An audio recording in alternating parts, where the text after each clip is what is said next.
to have him back. But they are elite at winning football games. Like, they know exactly how to do it. Their coach and their quarterback are geniuses. Like the Saints, who cares? It's an NFC team. Half the crowd is watching the Royals game. Like, you know, like what?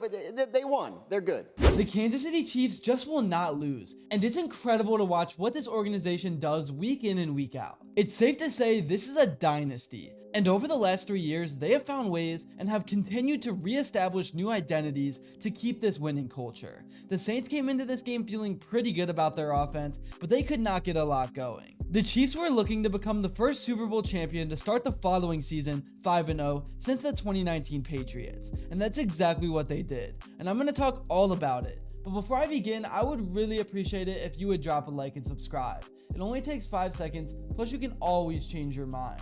We're on the road to 40,000 subscribers, and with your support, I believe we can get there super fast. Alright, so from the first offensive drive of the game, the Chiefs finally looked more settled on offense. The defense forced an early turnover and was able to hold a Saints offense that had been explosive to just 13 total points. Most of all, Kansas City saw some players turn back the clock and churn out some dominant performances. Someone had to step up at wide receiver in the absence of Rashee Rice. Juju Smith-Schuster did all of that and then some. Juju got some wide open looks due to some delayed releases where he sold like he was blocking. The Saints also appeared to get lost in coverage throughout the evening from time to time. He had 7 catches for 130 receiving yards, good enough for 18.6 yards per catch. That receiving yardage total was his first 100-yard receiving game since the 2022 regular season. Not only did he get free during routes in this game, but he added some yards after the catch.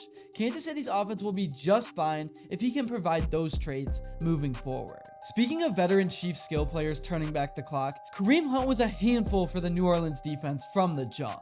He scored the first touchdown of the game. His 102 rushing yards were the most he had tallied since the 2020 season when he was with Cleveland. Just like last week, Hunt made some defenders miss or bounce off him. He found some extra hitting yards in traffic to help Kansas City stay on schedule and ahead of the chains. And most of all, he had no issue finding the open lanes and putting his foot in the ground with 0 wasted movements. I think the Chiefs can really continue to trust in him without Isaiah Pacheco. This was a huge game for Travis Kelce as well, not just numbers wise, but just for his mental psyche to show himself that he still got it in him, because they told us he was out of shape, they told us he was distracted, but it turns out he just had a slow start. That's all it was. There were some other extended plays where Patrick Mahomes and he connected with open throws in the middle of the field. Kelce's 9 receptions led the team.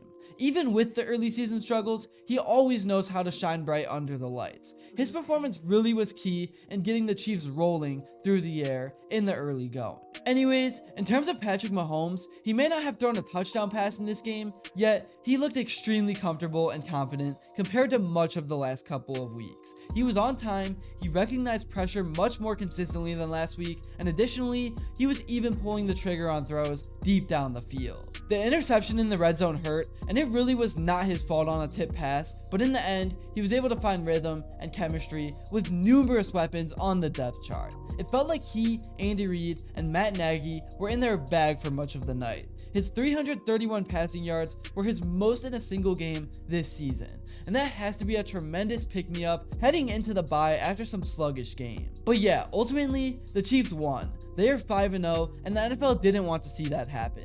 I mean, we're talking history here. A three-peat? This team truly could be putting on a run that will surpass Tom Brady and the Patriots. And in this era, where the league is built for new teams to shine every couple of years, it truly is incredible. Here's what Mahomes had to say in his post-game interview. I think it's a credit to not only the guys, and how hard they work, but Coach Reid and just knowing their skill sets and how to put them in great positions. And Kareem just runs extremely hard. He gets every yard out there.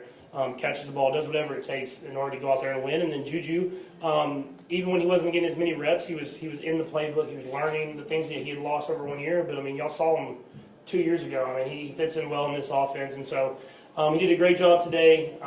So it was cool to get those guys going, and then to step up. And it's going to be like that until we start getting some of these guys back. It's going to be everybody's going to step up and make plays. Anyways, moving on. Now I want to talk a little bit more about some of the individual players on this team. Because Xavier Worthy had himself a rushing touchdown, and the Chiefs are slowly starting to utilize his speed.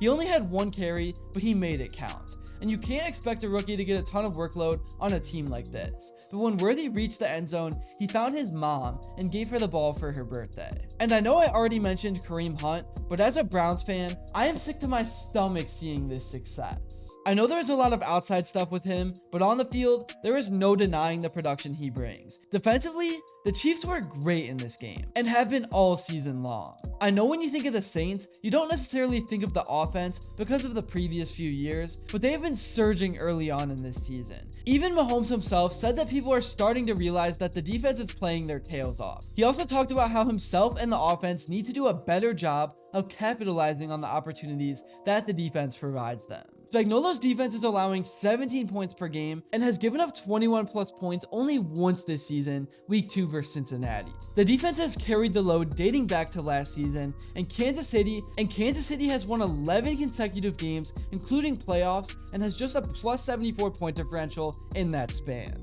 the narrowest margin of victory in an 11-game win streak all time. They're the only team to win 11 consecutive games by a total point differential less than plus 85. So that alone shows a lot about this defense. Playing with the lead allows Spags to dictate gameplay to opposing offenses. Once again, Casey squelched the opponent's ground game. The Chiefs held Alvin Kamara to 26 rush yards on 11 carries. The 2.4 yards per carry in week 5 was the 5th worst for the running back in 79 career games with 10 plus carries. Dominate the line of scrimmage, Chiefs linebacker Nick Bolton said, "We mixed up some different looks, some different fronts, and confused their blocking a little bit. We won more one-on-one blocks than they did." Overall, the Chiefs are winning. That's literally the only way to describe this team. There's not like specific stats they are super dominant in offensively right now. The defense is top notch, but still, this is a winning organization and they have built a culture around finding ways to win. Here's what Andy Reid had to say in his post-game interview. Okay, first of all, thank you to the fans. It was a great atmosphere for a football game, and the guys could feel that, and they rose up. I thought all three phases did a nice job tonight, starting with the O-line and D-line. They both put a lot of pressure on the quarterback end, took the pressure off the quarterback end. We ran the ball well, so my hat goes off to those guys. And then individually, there were some nice performances. Looking ahead, next week the Chiefs will face the 49ers, but this is not the same type of matchup that we are used to. The 49ers have been struggling, just recently losing to Kyler Murray and the Arizona Cardinals. This is a hot team versus a cold team, but there's no denying all the talent on that San Francisco roster. So the Chiefs are going to have to come ready to play, but if they execute, they will win.